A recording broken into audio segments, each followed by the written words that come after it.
Aujourd'hui, à riposte, qu'il soit résolu que l'on empêche la publication de conclusions scientifiques basées sur des données obtenues largement en dehors des standards éthiques internationaux.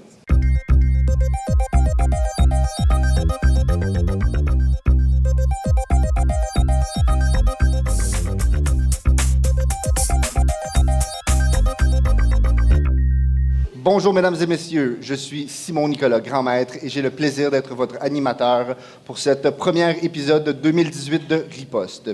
Aujourd'hui, nous allons avoir les débatteurs de l'Université d'Ottawa qui vont s'affronter dans une belle joute oratoire sur le sujet de la science. Je répète la motion, qu'il soit résolu que l'on empêche la publication de conclusions scientifiques basées sur des données obtenues largement en dehors des standards éthiques internationaux. D'abord et avant tout, qu'est-ce que cela signifie comme motion? Afin de préciser, la notion de standard éthique, on va ici inclure quelques mesures.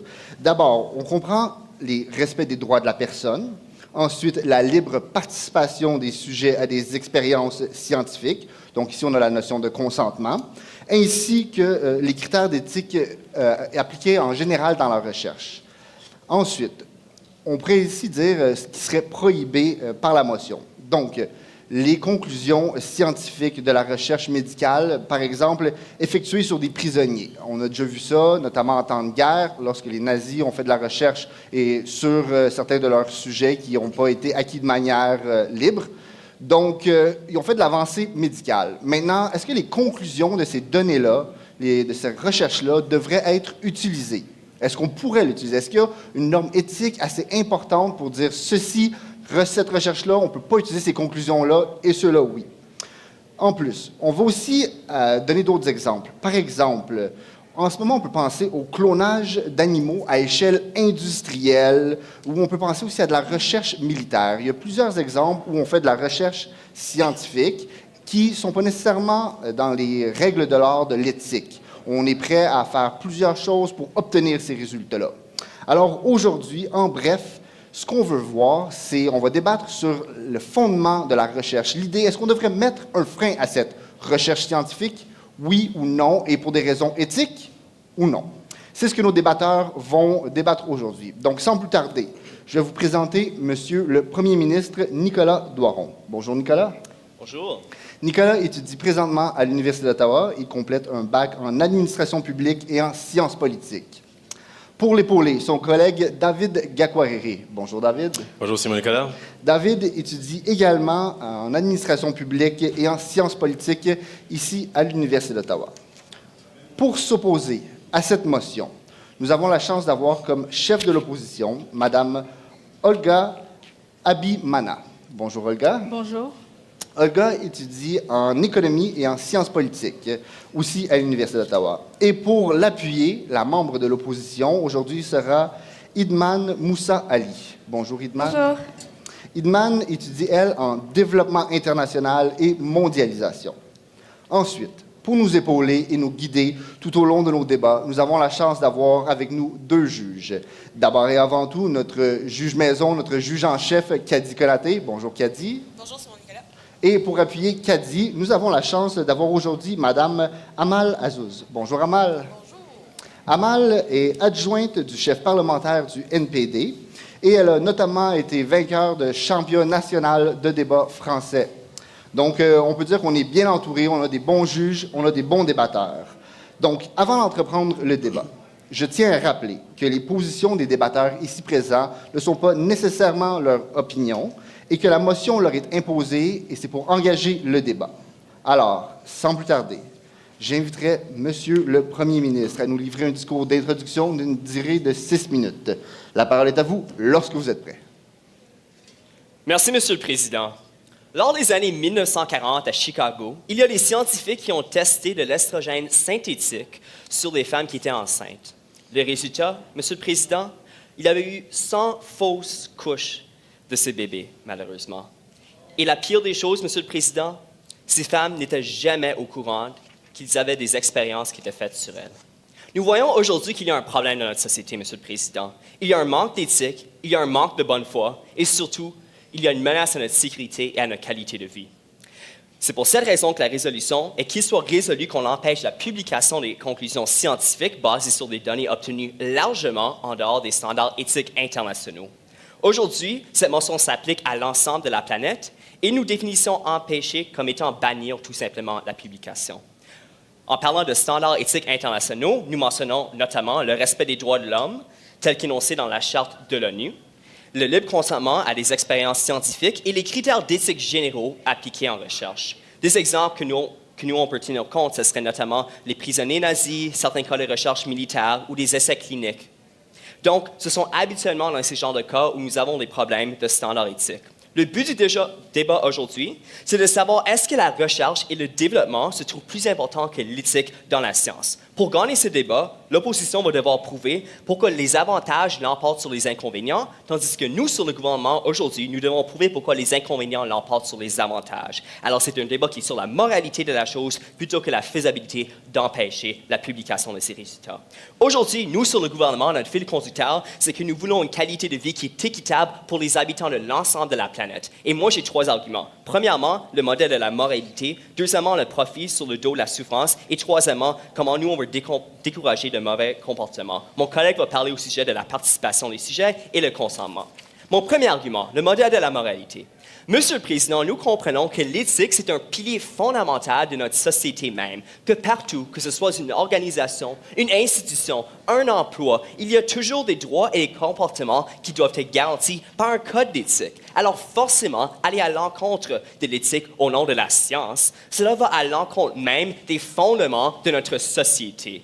Et notre société fonctionne, comme le dit Hobbes, sur un genre de contrat social, sur l'idée que l'on respecte ces normes et que c'est ça qui permet à notre société de bien fonctionner. Alors ce débat, c'est non seulement sur les standards scientifiques, Madame la Présidente, mais aussi sur des standards sociétals, sur le vivre ensemble. Et nous pensons que sans cette motion, on est en train de légitimer, normaliser et on fait la promotion de comportements extrêmement troublants. Et quel message est-ce que cela envoie à l'ensemble de la société, Madame la Présidente? Eh bien, si par exemple on fait des expérimentations et on torture des animaux, ça va dire au petit Jimmy, Monsieur le Président, que l'acte de blesser un animal, c'est correct et qu'il peut faire de même à son chien. Est-ce que nous voulons vraiment faire paraître ces messages dans notre société? Non. Il vaut mieux vivre dans une société et dans un monde moral et moderne que dans une société immorale mais fortement avancée. Nous parlons de la qualité de vie et comme le dirait Albert Schweitzer, l'équité, c'est notre responsabilité envers tout ce qui vit.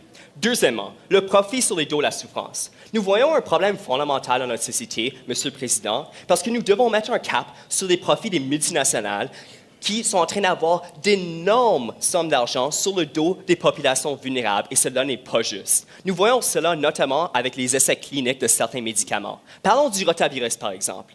C'est un virus que habituellement tous les bébés dans le monde vont avoir à un moment de leur vie. Mais si ce n'est pas guéri, cela peut mener à d'autres infections qui pourraient être mortelles, Monsieur le Président. En 2012, il y a des compagnies multinationales privées qui ont financé des essais cliniques de vaccins envers le rotavirus en Inde. Mais le problème, ils disaient aux gens que ceci allait prévenir la mort de leur bébé s'ils prenaient le vaccin. Mais 1/3 de ces vaccins même, Monsieur le Président, étaient de l'eau. C'était des placebos. Alors, on mentait littéralement aux gens en leur disant « Prenez ce vaccin, ça va guérir votre enfant, ça va prévenir à ce que votre enfant tombe malade. » Et là, des centaines, voire des milliers de bébés sont morts. Nous pensons que ceci n'est pas juste fondamentalement la présidente. On est en train de mettre en contact des relations nord-sud, l'hégémonie avec les pays développés qui profitent, qui font de l'argent sur le dos des populations vulnérables. Et ça, ce n'est pas une société dans laquelle on aimerait vivre. Je sais ce que veut dire l'opposition, que ça c'est pour l'avancée de la science. Mais Monsieur le Président, cet avancement ne bénéficie pas à tous. Ça ne bénéficie seulement à une fraction de la population sur le dos de d'autres populations. Alors, ce n'est pas au nom de la science, c'est au nom d'une portion du peuple et non l'avancement de la société en général. Mais parlons de mon dernier argument, Monsieur le Président, comment nous on veut décourager les comportements non éthiques. Le côté de l'opposition va sûrement dire on parle seulement de l'utilisation des données et non de la réplication. Mais Monsieur le Président, rappelons-nous qu'en utilisant les données, ça peut nous éclaircir sur un problème scientifique, mais sans forcément la résoudre. Alors, si par exemple, nous avons les chercheurs scientifiques qui prennent des données de l'ère nazie, peut-être qu'ils ne vont pas arriver aux conclusions qu'ils voulaient avec ces données. Peut-être que cela va leur inciter à refaire des expériences similaires ou à utiliser les mêmes données scientifiques pour aller encore plus loin avec ces mêmes expériences. Ils vont se désensibiliser des erreurs qui ont été faites pour avoir ces données, Madame la Présidente.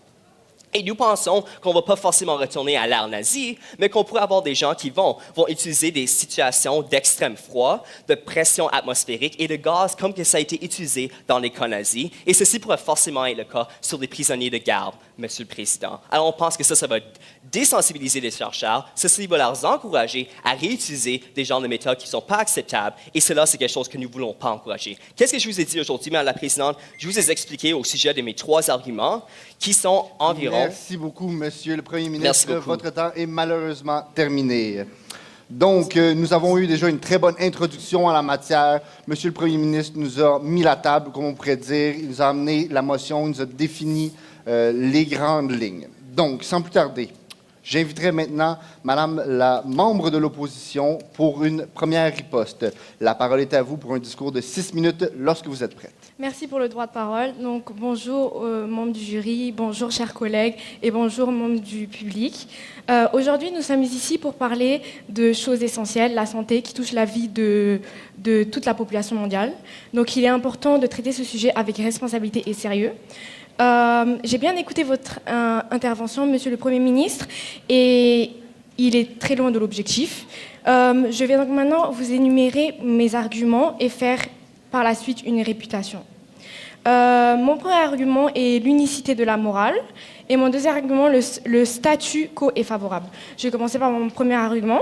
Je vais vous parler du relativisme ethnique. Nous voulons souligner que les valeurs morales ne peuvent pas être évaluées objectivement, puisque tout jugement moral serait exclusivement influencé par la culture dont il est issu.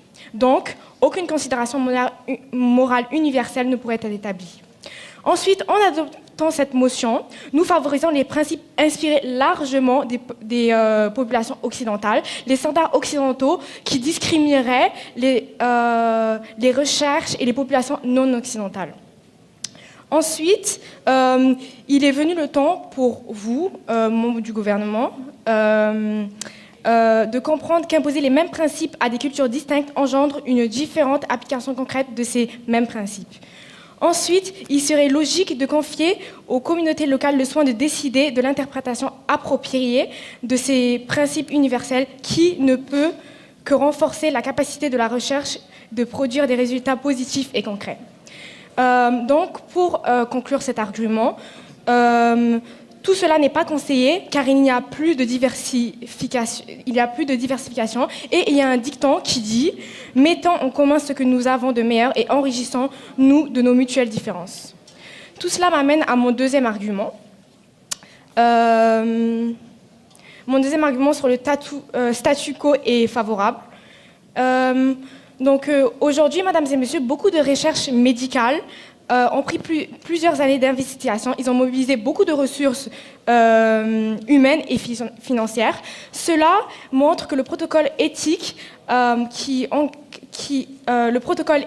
encadre la recherche médicale a bel et bien été respecté. Je m'explique. Si le protocole éthique n'était pas respecté, aucun pays ni aucun organisme ne serait en mesure de soutenir tout le financement. Ensuite, l'état actuel du niveau de recherche médicale qui a des défis énormes à relever, nous ne pouvons pas, mesdames et messieurs, se donner le luxe de tirer un trait sur ces résultats qui réellement vont faire progresser le bien-être de l'humanité. S'opposer aujourd'hui à cette proposition de ces résultats argue que ceux-ci sont obtenus en dehors des standards éthiques internationaux. Nous n'acceptons pas ces arguments qui ne sont pas vrais et je vais vous démontrer en refutant les arguments de Monsieur le Premier ministre.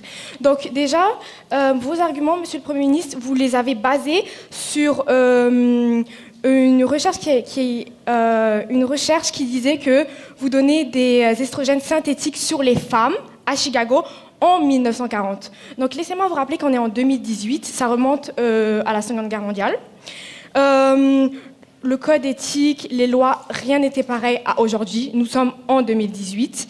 Ensuite, vous avez parlé de la vie animale. La vie animale, nous sommes d'accord qu'il ne faut pas maltraiter des animaux ou maltraiter des personnes, mais la vie d'un animal, d'une souris, qui a permis de sauver des milliers d'êtres humains. Sans ces recherches, sans tout ça, aujourd'hui, les médecins, ils n'auraient pas pu faire des greffes, sûrement. Beaucoup de médicaments contre la dépression, beaucoup de médicaments pour le sida. Je prendrai votre question après. Ensuite, vous avez parlé de faire de l'argent sous le dos des populations. Mais c'est justement en adoptant cette motion qu'il y aura délocalisation et les scientifiques vont aller s'installer dans des pays du tiers-monde, des pays qui ont des politiques moins fortes que, par exemple, celle du Canada, celle de la Grande-Bretagne, celle de la France. Et c'est un grand pas en arrière dans l'histoire puisqu'il y a des trucs horribles qui pourront se reproduire. Et oui, je prends votre question. OK, alors, merci beaucoup pour votre discours. Ma question est juste la suivante. Êtes-vous en accord avec le fait que la souffrance, peu importe les personnes affectées, ne connaît pas de frontières, peu importe la nationalité? Êtes-vous en accord avec cette citation? Oui, je suis en accord, mais je trouve ça un peu hypocrite de dire ça, puisque dans l'histoire, on a bien utilisé des animaux. En Seconde Guerre mondiale, on a bien utilisé des juifs pour leur faire infliger toutes sortes de choses horribles. Et ça nous a permis de trouver beaucoup de choses. Et on s'en plaint pas. Oui, certes, tout ce qui a été fait a été horrible, mais aujourd'hui, on est bien content de guérir nos familles, nos enfants, etc. Merci pour votre question. J'ai fini mon discours. Je vous remercie beaucoup, Madame la membre de l'opposition, pour cette première riposte. Donc, le débat est enclenché. On voit ici, du côté du gouvernement, on nous parle d'un modèle de la moralité, on nous parle du profit versus la souffrance, on nous a même parlé des relations nord-sud et de la recherche au niveau mondial. Tandis que dans un deuxième temps, l'opposition nous a amené des arguments sur l'unicité de la morale, le relativisme ethnique et le jugement moral qui ne serait pas partout pareil. Et aussi, on nous a parlé des statuts, les ressources financières, les protocoles éthiques déjà mis en place qu'on juge suffisants du côté de l'opposition. Donc, le débat est bien enclenché. Nous allons prendre une courte pause et au retour, nous allons avoir la première analyse de notre juge en chef ainsi que la suite du débat.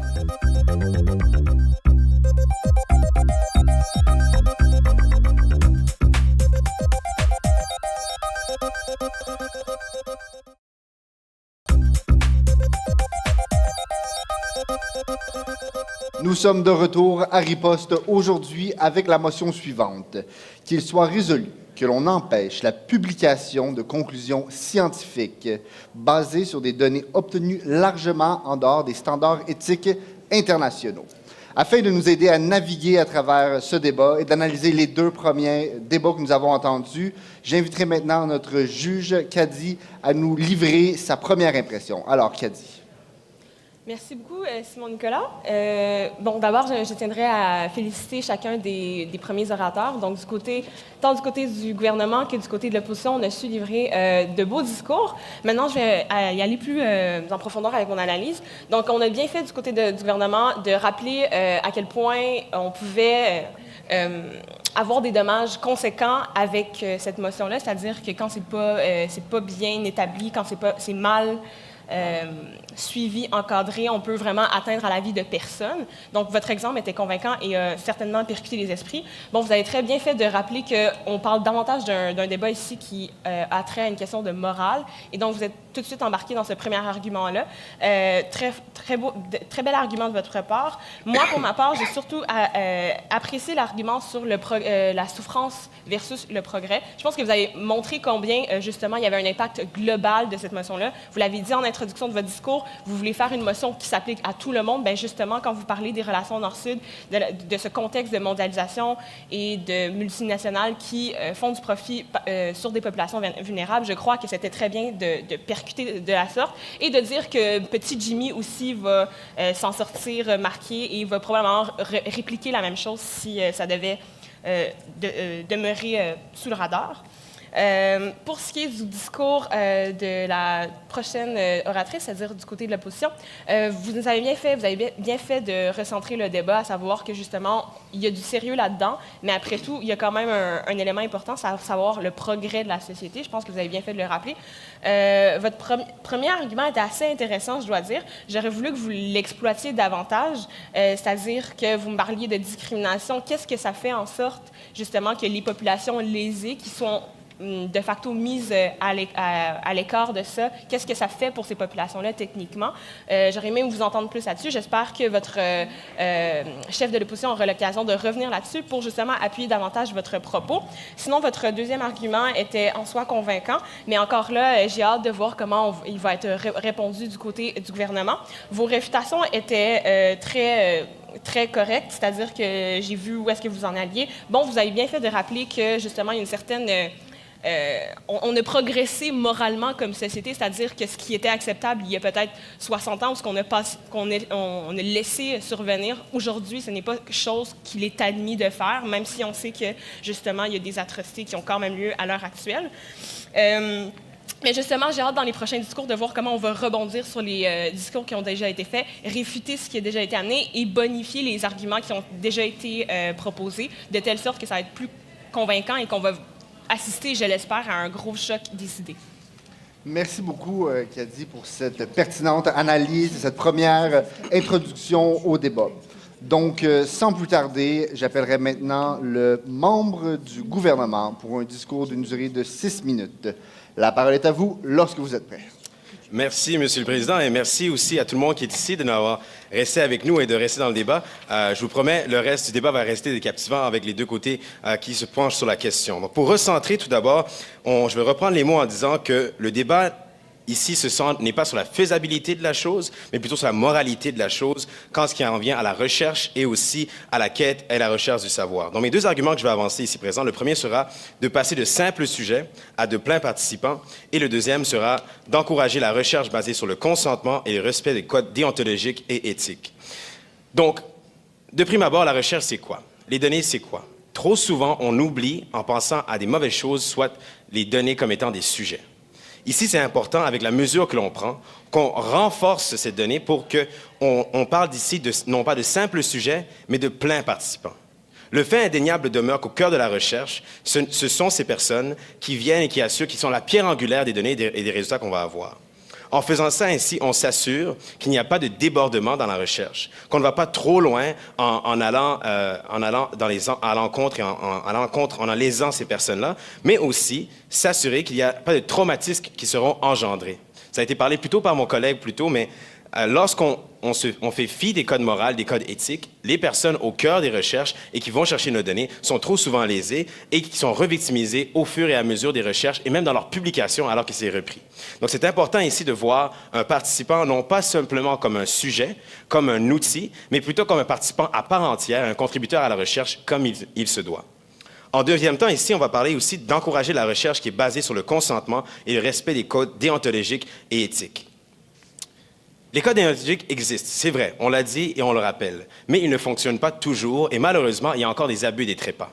Par cette mesure, par les outils qu'on donne à cette mesure, on empêche telle chose et on fait en sorte de dire non, nous ne célébrerons pas l'immoralité de la mauvaise recherche. À la place, nous allons encourager les personnes à avoir appris de l'histoire, à avoir appris des méfaits du passé et de pouvoir limiter les abus de pouvoir, je prends la question un peu plus tard, et s'assurer de donner les balises nécessaires à une meilleure société, mais aussi un meilleur savoir collectif pour aller plus loin, mais pour aller plus loin de la bonne façon.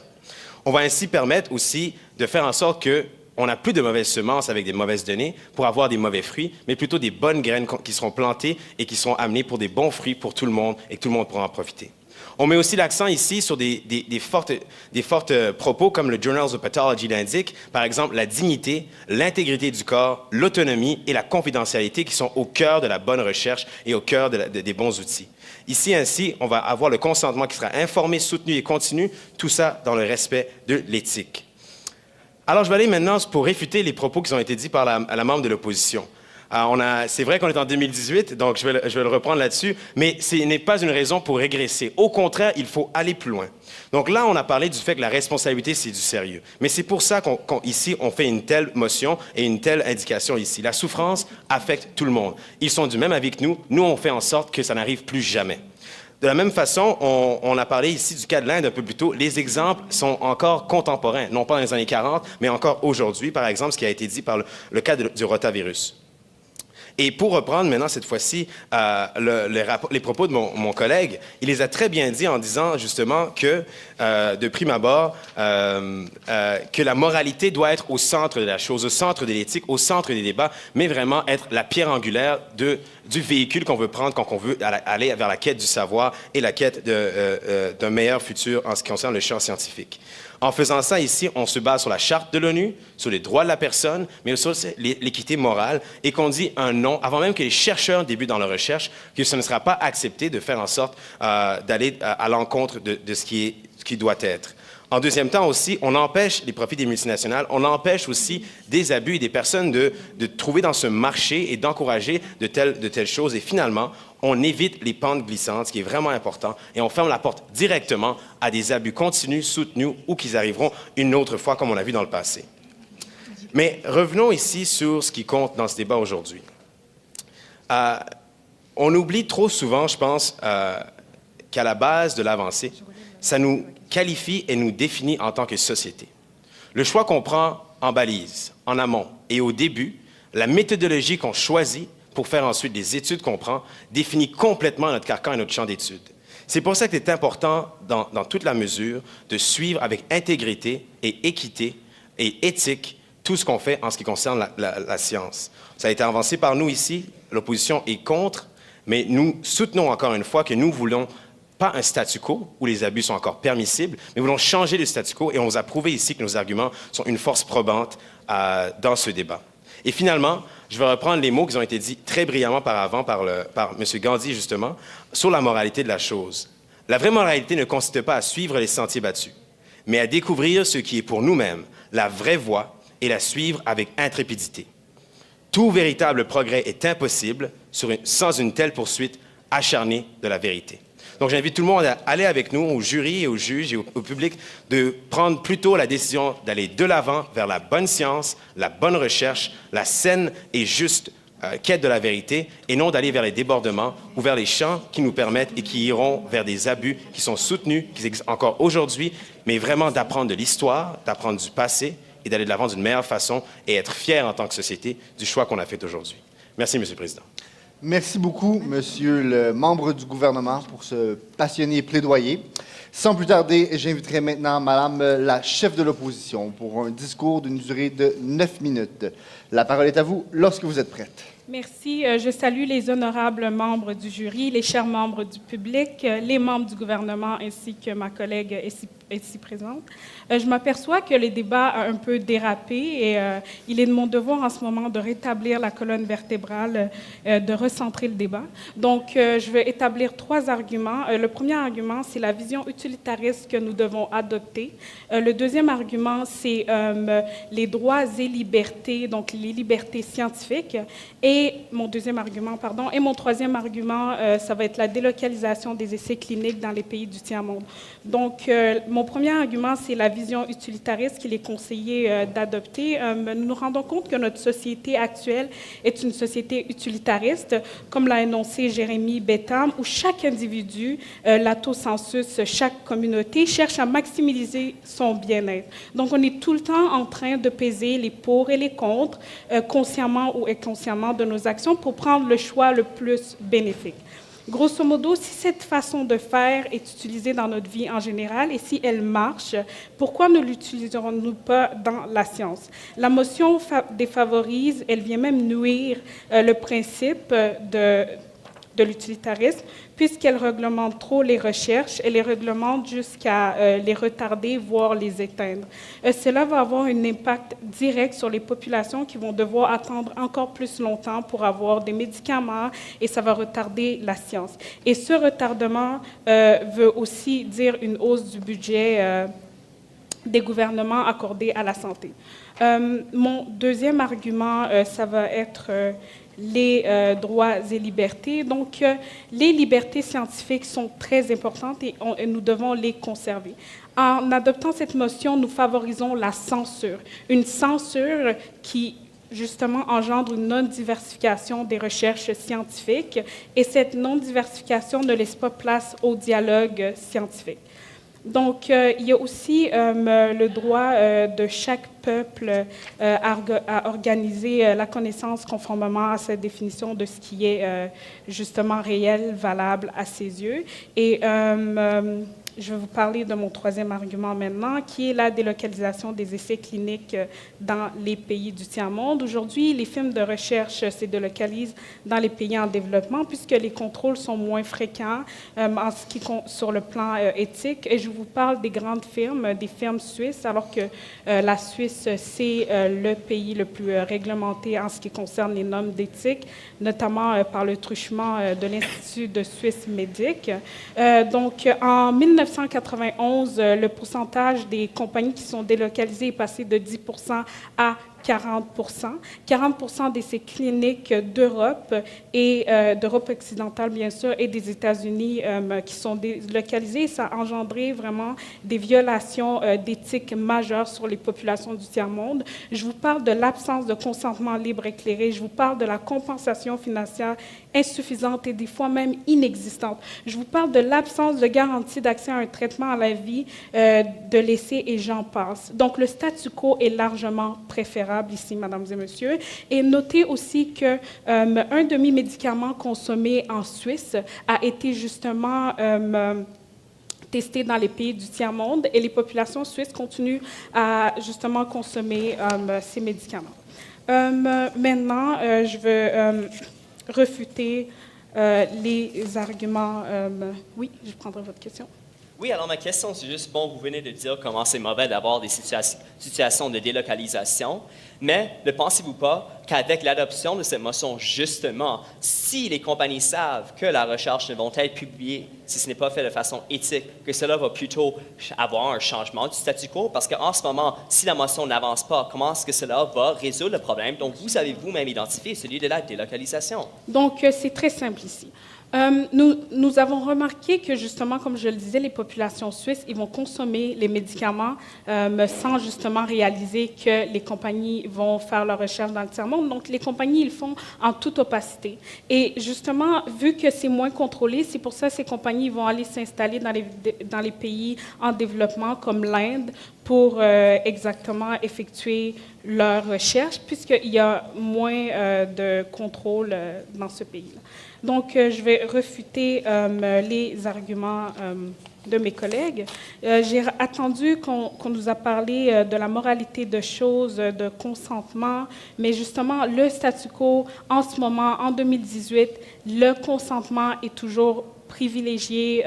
Les personnes, ils doivent signer un documentaire de manière libre et éclairée. On m'a aussi parlé d'encourager les recherches basées sur le consentement limité. Et on m'a parlé de fruits et qu'il fallait justement mettre les graines et prendre le temps pour pour avoir une récolte fructueuse. Mais moi, je vous parle justement de penser sur le plan utilitaire, donc d'en mettre beaucoup pour justement que cela soit bénéfique à nos sociétés. Je vais maintenant reconstruire les arguments de ma collègue. Elle nous a parlé comme premier temps qu'il fallait éviter d'utiliser des standards qui disent internationaux, mais que nous, on voit ici comme étant occidentaux, et qui sont transportés dans d'autres pays sans tenir compte de leurs spécificités culturelles, économiques et politiques. Donc, il faudrait justement apprendre à distinguer et donner la chance de ces communautés à s'exprimer sur ce point. Ma collègue vous a aussi parlé du statu quo qu'il est préférable à préserver et justement,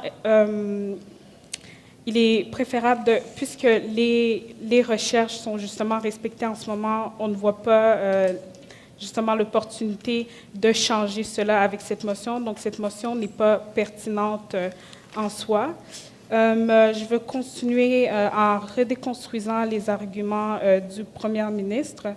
On nous parle de privilégier les avantages individuels, mais nous, on vous parle de privilégier les avantages collectifs. Donc, on nous parle de consentement éclairé, nous, on vous parle de justice. On nous parle de confidentialité, nous, on vous parle de responsabilité culturelle.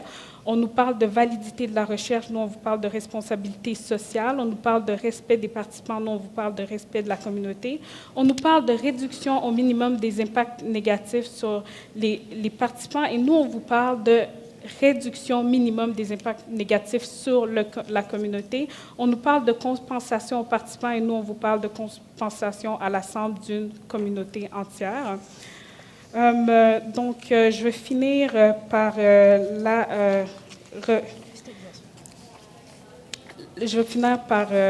cristallisation de mon argument.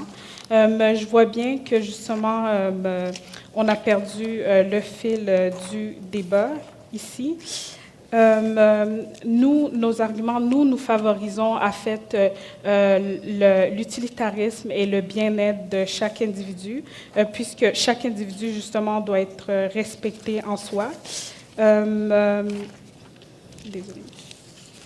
Donc, le problème de cette motion est notamment la censure de certaines recherches scientifiques en privilégiant d'autres. Il y a une censure qui met fin au dialogue scientifique important, voire nécessaire à l'avancement des sciences. Cette motion vient aussi éteindre les standards occidentaux à toutes les communautés sans tenir compte de leurs spécificités, comme ma collègue l'a mentionné. Il y a donc une sorte de normalisation des valeurs, il y a une sorte de normalisation des normes.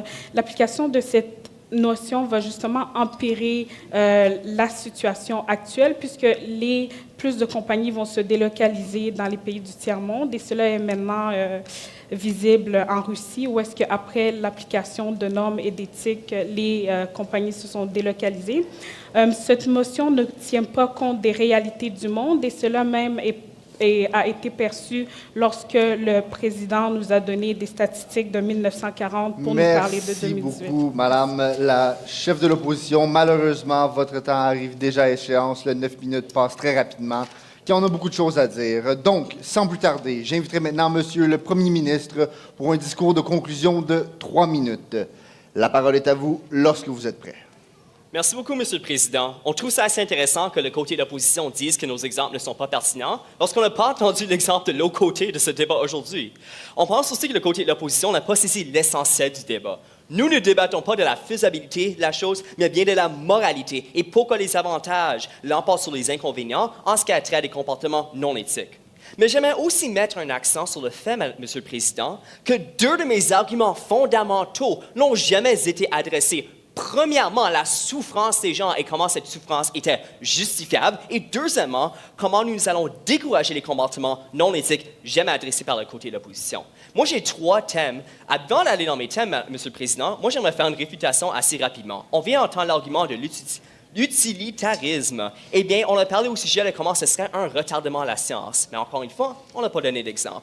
Nous voyons plutôt qu'avec l'avancement supposé de la science, on peut avoir des effets dévastateurs sur les populations dont on fait les expériences, et aussi, parfois, on crée des produits trop rapidement. Alors même lorsque c'est légal, par exemple, les gens vont l'utiliser, mais il va y avoir des effets secondaires assez nuisibles parce que, bon, on ne tenait pas en compte, l'éthique lorsqu'on faisait ces expériences même.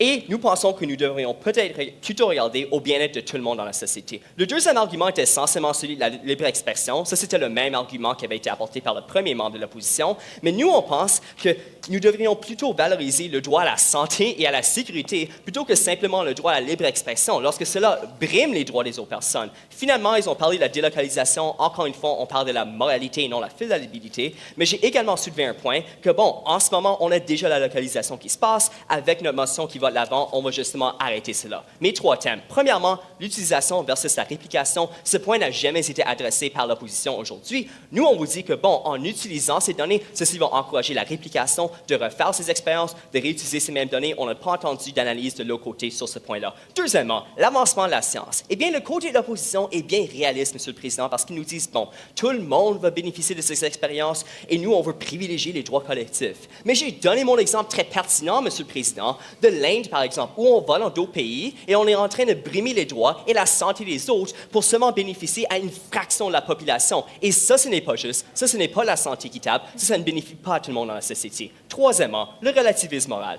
L'autre côté nous a simplement dit que, bon, les morales diffèrent d'un pays à un autre. Mais nous avons expliqué qu'on ne parle pas des petites différences culturelles, Monsieur le Président. Nous parlons de la souffrance. Et fondamentalement, tous les humains, comme moi, comme toi, Monsieur le Président, on peut avoir la souffrance. Et ça ne connaît pas le frontière. Ça, c'est dans la Charte de l'ONU, dont presque tous les pays ont signé. Donc, même s'ils ne le respectent pas en pratique, ils devraient en réalité. C'est pour ces raisons aujourd'hui, Monsieur le Président, de mes arguments qui n'ont pas été touchés par l'autre côté, notamment celui sur la souffrance et sur, eh bien, la délocalisation, que nous avons gagné ce débat aujourd'hui. Merci beaucoup.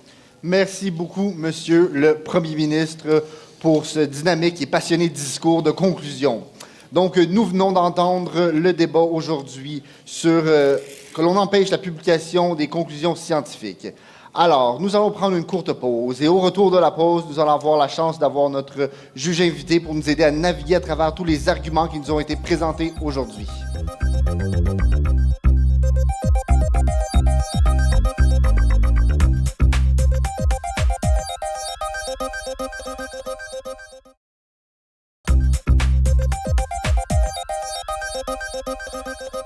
Nous sommes de retour à Riposte.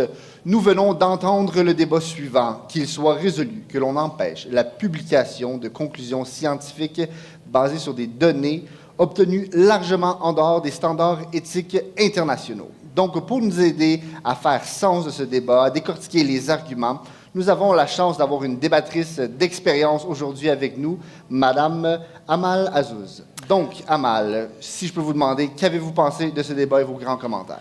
Merci beaucoup. D'abord, bravo aux 2 équipes. Vous avez fait un très bon travail, mais je ne vais pas me noyer dans des compliments. Je vais juste vous dire les aspects négatifs et améliorer. Donc, merci beaucoup pour votre approche, etc. Mais vous savez qu'est-ce que vous avez réussi et qu'est-ce que vous n'avez pas réussi. C'est à moi de vous le dire.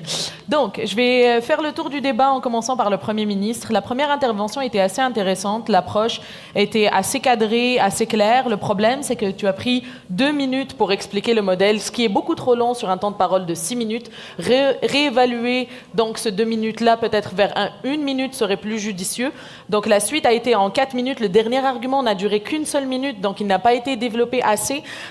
Juste pour le rappeler, c'est décourager les comportements déviants en termes de recherche. Donc, oui, l'exemple était intéressant, mais pas assez fort. C'est pour ça que l'opposition a pu revenir et attaquer cet argument-là à plusieurs reprises. Et je pense que ça venait du fait que tu n'as pas eu assez de temps pour développer le cœur et le lien logique entre la motion et cet argument-là. Je vais aborder aussi ta cristallisation qui a été au début une réfutation. Prochaine fois, juste pour te donner plus de largesse dans la réfutation, oui, il faut réfuter les 3 derniers arguments qui ont été représentés, mais tu peux attaquer aussi le premier rôle qui était beaucoup plus faible dans ce cas-ci, et donc de rappeler les contradictions internes dans leur côté. Ça n'a jamais été soulevé de votre part, et pourtant, utilitarisme a été contredit à plusieurs reprises à l'intérieur des 2 discours de l'opposition. Je pense que c'était le rôle du PM de le rappeler à la fin et de dire qu'il y avait un problème de cohérence interne du côté de l'opposition. Voilà mon conseil. Pour le Premier ministre, je vais passer maintenant à la membre de l'opposition. Donc, la recentralisation que tu as faite n'était pas c'était juste une rediction du sujet. Il faut recentrer à son avantage. Donc, toujours utiliser ce 30 secondes-là pour dire « Nous avons une motion qui n'est pas apte à être appliquée. Voici pourquoi. » Ils ont répété tout le long qu'ils faisaient un débat de moralité. Vous avez fait un débat d'applicabilité. Il fallait le rappeler à chaque fois ouvertement. Je trouve que les 2 arguments étaient intéressants, mais le statu quo est favorable, n'a pas été développé assez, ce qui fait que ça n'était pas crédible. Comment est-ce que le statu quo est est encore favorable, mais c'est de dire qu'il y a des chaires de recherche qui sont encadrées par des représentants du milieu scientifique, mais aussi du milieu social, qui s'accordent sur qu'est-ce qui est moral aujourd'hui. Et toutes les universités ont des chaires de recherche avec un comité moral. Ça n'a pas été rappelé de votre part, et je pense que c'est ce qui manquait comme exemple pour venir étayer cet argument-là. Ensuite, la réfutation a été faite de façon très rapide et malheureusement peu ordonnée. Mon conseil, ça serait de toujours rappeler les arguments qui ont été donnés du côté du gouvernement et d'aller chercher une réfutation pour chacun des arguments, un après l'autre. Donc le premier, il s'appelait moralité unique, le deuxième s'appelait le profit et la souffrance, le troisième s'appelait décourager ces comportements-là. Il fallait redire ces mots-là pour pouvoir ordonner vos idées à l'intérieur de votre intervention. Ça, c'est mon conseil personnellement. Finalement, donc je passe aux membres de la couronne. La motion a été faisabilité versus moralité, c'était bien rappelé. Par contre, l'idée de sujet versus participant est sortie de façon floue, je trouve, même si vous avez passé beaucoup de temps à l'expliquer. La double victimisation était une très bonne idée. Prochaine fois, laissez-vous plus de temps pour l'expliquer. Et je pense que le deuxième argument aurait dû être intégré tout simplement à l'intérieur du premier et juste me dire j'ai un argument complexe en deux parties. Ça aurait été plus judicieux et ça vous aurait fait gagner du temps à l'intérieur de vos explications qui étaient assez complexes.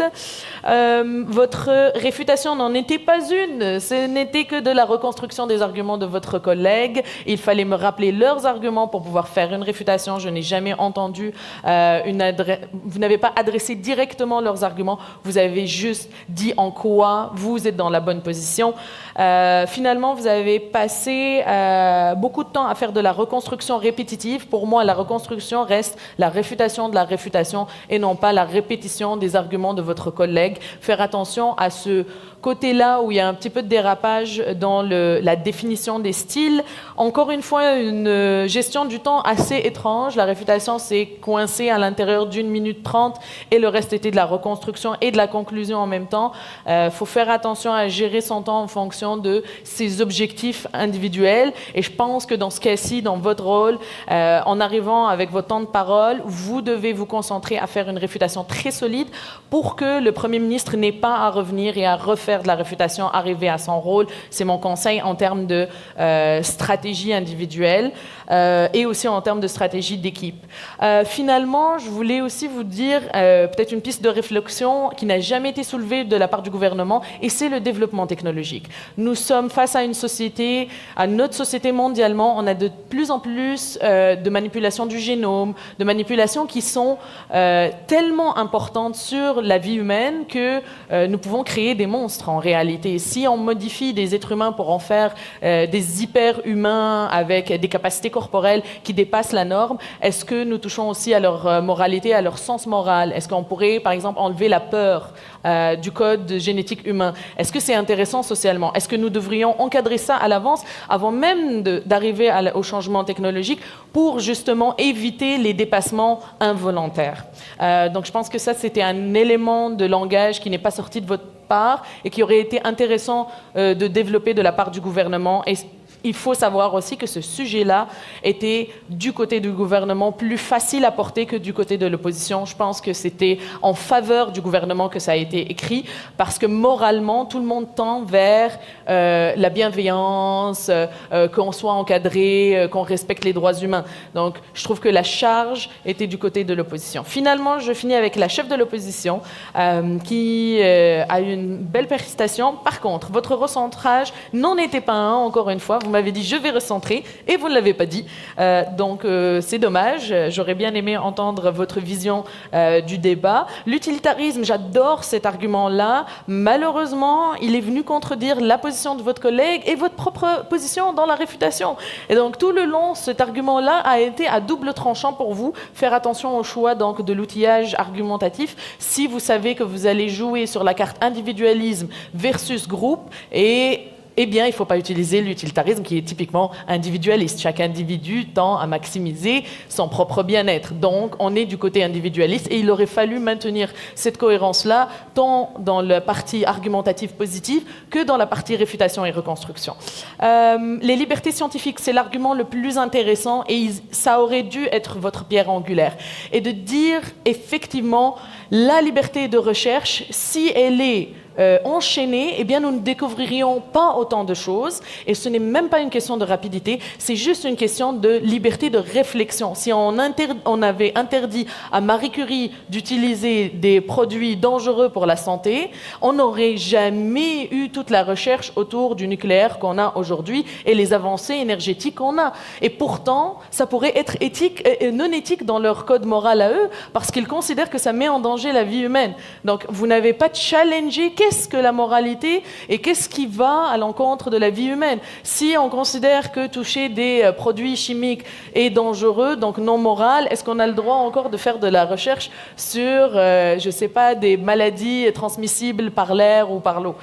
Dans la structure aussi, j'ai trouvé que votre réfutation était très légère. Vous n'avez pris que 45 secondes pour faire de la réfutation face à 5 arguments de la part du gouvernement qui étaient assez clairement dit. Prochaine fois, et toujours mon conseil, redire le titre de leurs arguments pour pouvoir construire votre approche. Et finalement, votre cristallisation était intéressante, mais sans ordonnancement. Il faut que vous mettiez de l'ordre dans vos idées et que vous donniez priorité à certaines idées face à d'autres. Donc, mon conseil, c'est de revoir la structure, parce que les idées étaient là, mais comment est-ce que c'est sorti, c'était un peu flou.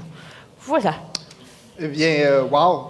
Tout un travail de décortication du débat. On a vraiment vu les points à améliorer pour chacun des débatteurs. Évidemment, comme vous avez commencé par dire, on ignore les points positifs.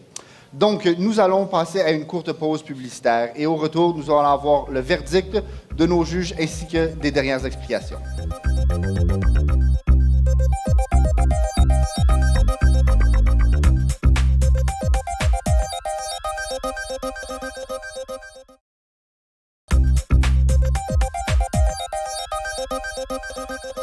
Nous sommes de retour à Riposte avec nos derniers commentaires de nos juges ainsi que le moment de vérité, le verdict.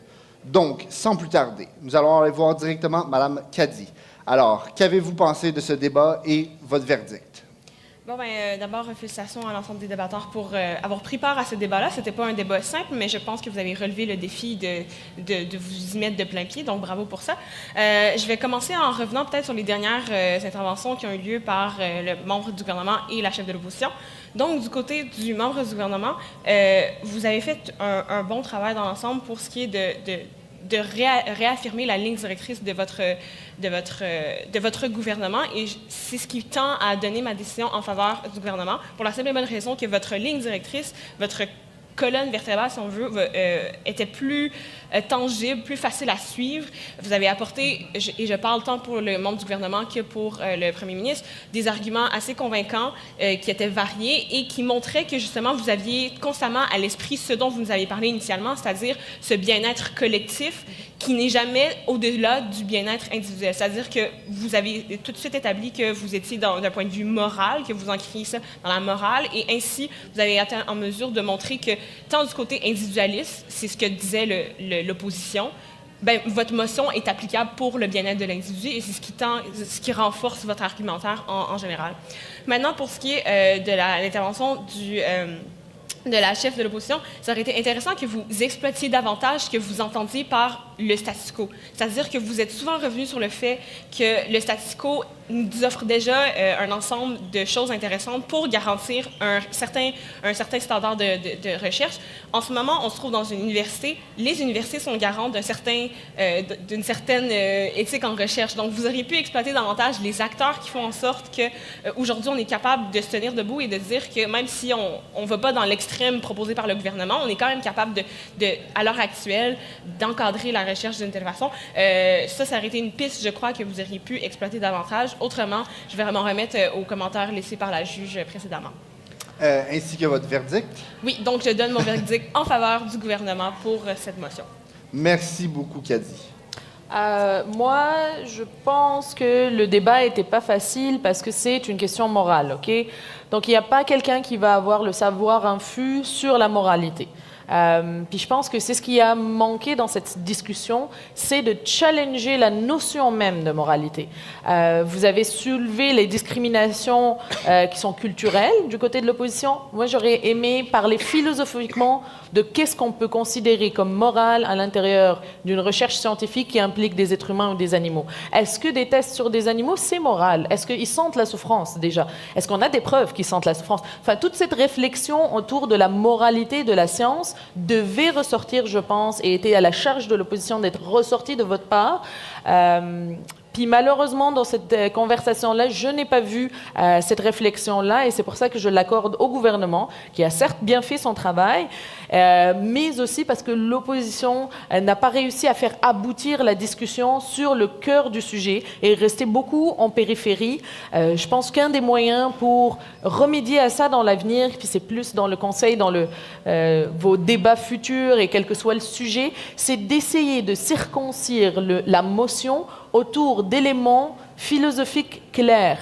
Qu'est-ce que la motion change dans le statu quo qui devrait être débattu et qui n'est pas forcément évident par soi. Donc la moralité ne se justifie pas par elle-même. C'est pour ça que depuis l'histoire, la naissance de la réflexion humaine, on parle de moralité dans la religion, dans la philosophie, dans à peu près toutes les sphères de l'humanité. On réfléchit à qu'est-ce qui est moral, qu'est-ce qui est acceptable, qu'est-ce qui ne l'est pas, et de tenter de faire une codification morale qui soit complètement neutre, comme le gouvernement tente de le faire, ce n'est pas facile, parce qu'il y a toujours un biais intrinsèque à la moralité, qui n'est pas juste ethnique ou culturel, qui peut être aussi la définition de qu'est-ce que la vie. Est-ce qu'un embryon humain est vivant? Et donc, moralement, est-ce qu'on peut faire des tests dessus ou pas? Par exemple, ça, c'était un challenge qui aurait été intéressant à soulever du côté de l'opposition parce que le gouvernement ne pourrait pas répondre à cette question-là en l'espace de 5 minutes. Et il y a des centaines de cerveaux qui réfléchissent à ça tous les jours et on n'a toujours pas une réponse unique pour l'humanité. Donc, ce qui est moral pour moi ne l'est pas forcément pour vous. Et ça aurait dû vraiment, pour moi, être le flambeau de l'opposition. Mais je vous remercie quand même de vous être prêté à cet exercice. Ce n'est pas facile. Bravo aux deux équipes, mais je donne ça au gouvernement. Donc, déjà, 2 juges qui ont passé en faveur du gouvernement et la foule a aussi voté en faveur du gouvernement. Donc, moment rare à Riposte où on a unanimité pour le gouvernement. Donc, c'est le gouvernement qui va passer en prochaine ronde. Maintenant, en conclusion, je tiens tout d'abord à remercier les débatteurs qui se sont prêtés à cet exercice, car ce n'est pas facile de se lancer comme ça, de débattre, d'avancer des idées. Ensuite, nous remercions aussi la Société de débat français de l'Université d'Ottawa qui forme ces débatteurs. Ensuite, dans un deuxième temps, je tiens aussi à remercier nos partenaires qui rendent cette mission possible. D'abord, le service de vie communautaire de l'Université d'Ottawa pour l'organisation ainsi que les bourses aux gagnants. Ensuite, l'ambassade de France ainsi que Air France pour les billets d'avion pour Paris qui vont être mis aux gagnants de la saison. Et finalement, la télévision Rogers pour donner une plateforme au débat et à tous nos techniciens. Merci beaucoup. Je suis Simon-Nicolas Grandmaître et je vous remercie d'avoir écouté un autre épisode de Riposte. J'invite les débatteurs à se serrer la main. Très bon débat.